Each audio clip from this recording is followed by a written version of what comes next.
hyvin on opettanut jälkikäteen. Mä saan äkkiä lukkiin, niin pikkasen kun Viippilä. Jaaha. Sandeli tulee.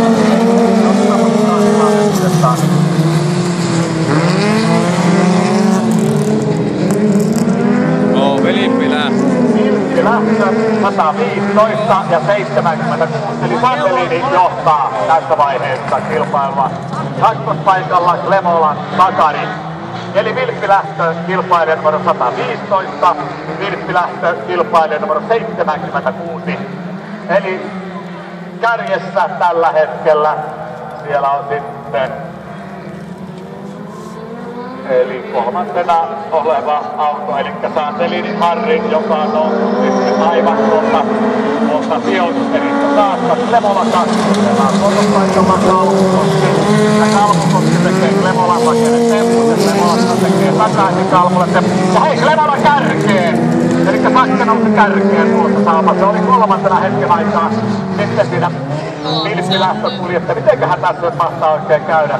Oi jumala, peltimukia tulla kuitenkin. Eli hetkinen, siellä on vielä yksi vilppilähtöläistä Sakarin etupuolella.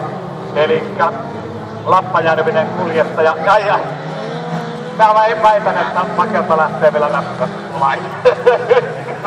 Kyllä että niiden malli on liitänyt. Se pää pyöri portaan perään tuolla koskissa ja ei tiedä mahtiiko edestä, vaan menis tuon Lappajärven apunujaa, niin se ei häkeä niin pahasti. Sandelin kakkosena, kolmannella paikalla Kalmu.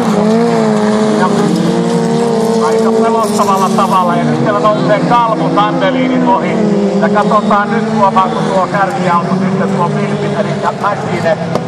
Ja Lemola ottaa rauhallisesti tilanteen vielä tässä vaiheessa. Tietääkö Sakari? Se on mielenkiintoista nähdä. Tietääkö Sakki, että edellä ajamalla, kun silloin Vilppilähtö alla, niin miten ettei lähde kylpien päästä tunkemaan rinnalle ja lempikkon raikaa. Ruusulippu on odottamassa. Kasvumaa ja Lappajärvinen kuljettaja pääsee sieltä vielä karkuun. Kyllä Sakke hoituu. Älä hyvää peli! Iisi voi. Ja se on Sakarin, Lemolan, Heini ja Pappaluokka. Kakkoseksi 5 Kalmukoski, kolmanneksi Sandelin, neljänneksi sijoittuu eli 118 Laitala. Ja sitten vitoseksi